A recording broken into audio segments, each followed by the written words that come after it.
हरे कृष्ण। ठाकुर जी को कौन सी माला पसंद है हम लोग आपको बताता हूँ। ठाकुर जी को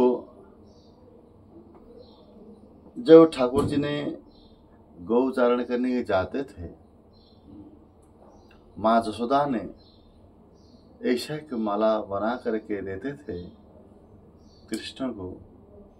कोई मुरझाता नहीं था, सूखता नहीं था, और ठाकुर जी अत्यंत प्रिय था। वो माला है, अत्यंत प्रिय है वो माला।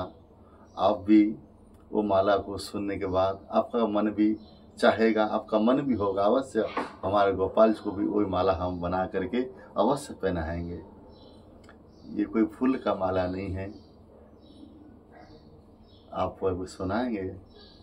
महाप्रभु जी, उस महाप्रभु स्वयं चैतन्य महाप्रभु जी भी उनका गिरिराज को, गोपाल जी को भी वही माला पहनाते थे। जसोदा मैया भी पहनाया करते थे, और सखियां भी कृष्ण को पहनाया करते थे। इसीलिए आप लोगों को कौन सी माला गोपाल को अत्यंत प्रिय माला है मैं बताता हूँ श्लोक में के माध्यम से। 10वें स्कंद में 14 अध्याय में ब्रह्मा जी ने कृष्ण के लिए स्तुति करके पहला श्लोक में कह रहे हैं, नौमेढ्यते अब्रवपुषे तडिदंबराय गुंजाबतंस परिपिच्छल सन्मुखाय वन्यसजे कवलवेण विशाल वेणु लक्ष्म श्रिये मृदुपदे पशुपंगजाय नौमीढ्यते अब्रवपुषे तडिदंबराय गुंजा बतंस मलमिलमिच्छ। गुंजा वाला भगवान कौन सी माला के बारे में बोल रहा था? गुंजा माला है। ठाकुर को अत्यंत प्रिय है।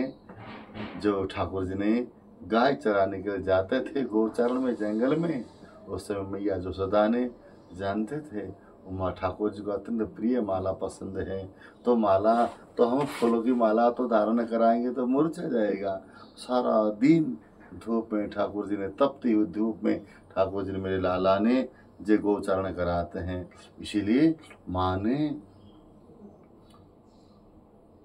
ऐसा ही गुंजा की माला इकट्ठी करके वो गुंजे की माला के द्वारा ही ठाकुर जी को पहनाया करते थे।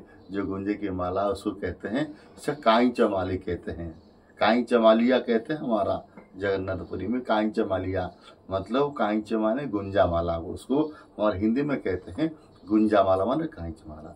सब ठाकुर जी ने गुंजा माला को अत्यंत प्रेम से प्यार से उसको धारण करते थे। गुंजा माला कैसे कह रहे हैं? अत्यंत प्रिय से।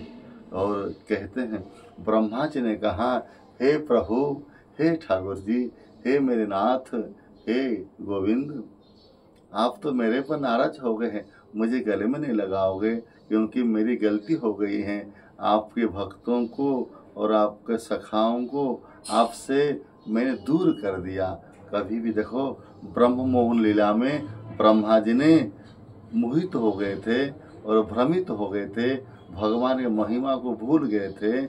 इसीलिए भ्रमित होने की वजह से भगवान को परीक्षा करने के लिए भगवान से उनका भक्तों को चुरा के ले गया और अलग कर दिया। भगवान भक्त भगवान से, कभी भी भक्त भगवान अलग करने से भगवान कभी प्रसन्न नहीं होते हैं, खुश नहीं होते हैं। इसीलिए ठाकुर जी, जो ठाकुर जी तो लीला तो अलग बात है। फिर ठाकुर जी ने सारे ब्रह्म मौन होने के बाद अपना हृदय से सारे गाय बछड़ों को सखाओं को प्रकट कराने के बाद 1 साल तक लीला चली। 1 साल के बाद जब ब्रह्मा जी को पता चला, आए और भगवान के चरण में क्षमा मांगी और कहा, प्रभु मुझे आपके चरण में जगह दीजिएगा, मुझे गला लगाइएगा, मुझे अपना स्तन जगह दीजिएगा। तो करके नहीं, आपको स्वीकार नहीं। 40 श्लोक में ब्रह्मा जी ने स्तुति की है भगवान को, लेकिन भगवान ने एक भी शब्द भी बोले नहीं, हाँ मैं तुम्हारा माफ करता हूँ, क्योंकि भगवान इतनी गुस्सा हो गए थे, इतना नाराज हो गए थे करके मेरे से मेरे भक्तों को कभी अलग नहीं करना चाहिए। इसीलिए आपको भी एक टिप्स देता हूँ, आपको भी मैं सिखाता हूँ, भले ही भगवान चरण में अपराध करने से भक्तों में अगर कभी कृपा कर देंगे तो भगवान माफ कर देंगे, लेकिन कभी भी भक्तों का चरण में अपराध नहीं करना चाहिए, ये समझना चाहिए। कभी भी भक्तों का अपराध नहीं करना चाहिए, कभी भी हरिगुरु वैष्णव के चरण में कभी अपराध नहीं करना चाहिए। मगर कभी भी अकस्मात हम भगवान के चरण में भक्तों के चरण में अपराध कर लिया, भगवान भी कहते हैं ये मैं तुम्हें कभी माफ नहीं कर सकता हूँ। जिसके चरण में तुम अपराध किया वो मगर तुम्हें प्रसन्न हो जाएंगे तो वो माफ कर देंगे तो हो जाएगा, लेकिन मैंने कभी क्योंकि मेरा अधीन में नहीं है माफ करने का, तुम तो भक्तों के चरण का तुम चरणों में अपराध किया है। इसीलिए ब्रह्मा जी ने भगवान के चरण में और भक्तों दोनों की चरण अपराध कर लिया, इसलिए भगवान खुश नहीं, क्योंकि तुम भक्तों का चरण में अपराध किया, मैं क्यों नहीं कर सकता हूँ। कहने के तात्पर्य यही है, हम लोग भी कभी भी भक्तों का चरण में अपराध नहीं करना चाहिए। तो इसी फिर उनको जो एहसास हुआ, पता चला मैंने अपराध कर लिया, तो उन्होंने अपना ब्रह्मलोक से आकर के भगवान को प्रणाम किया और लोटपोट हुए, अरे मुझे भी गले लगाइए ना। और उसमें श्लोक में कह रहे हैं, नवमी ढेते अबर बपू से तड़ी न मराया गुंजा बतन से अपरी पिछला सन होगा। हे गुंजा माला धारण करने वाले कांच मालिया प्रभु, आप गुंजा माला को कांच माला को भी आपने अपने गले में धारण करते हो, मुझे क्यों स्वीकार नहीं करोगे। देखो क्यों कह रहे हैं। और गुंजा माला का दो कलर होता है, एक काला और एक लाल होते हैं। एक माली में एक बीज में दो रंग का होते हैं, आधा काले होते हैं, एक आधा लाल होते हैं। तो कह रही और लाल रजगुण का प्रतीक होता है और काला है तमोगुण का प्रतीक होता है। काला मन अंधकार होता है। करे आप रजगुण को और तमोगुण को भी गले में धारण किया है, मुझे भी स्वीकार कीजिए ना। भगवान कहते हैं मैं सभी को स्वीकार करूंगा, लेकिन अपराध को स्वीकार नहीं करता हूँ। रजगुण वाला को भी स्वीकार करूंगा, तमोगुण वाला को मैं स्वीकार करूंगा, पापी को भी मैंने स्वीकार करूंगा, लेकिन अपराध करने वाला को स्वीकार नहीं कर सकता हूँ।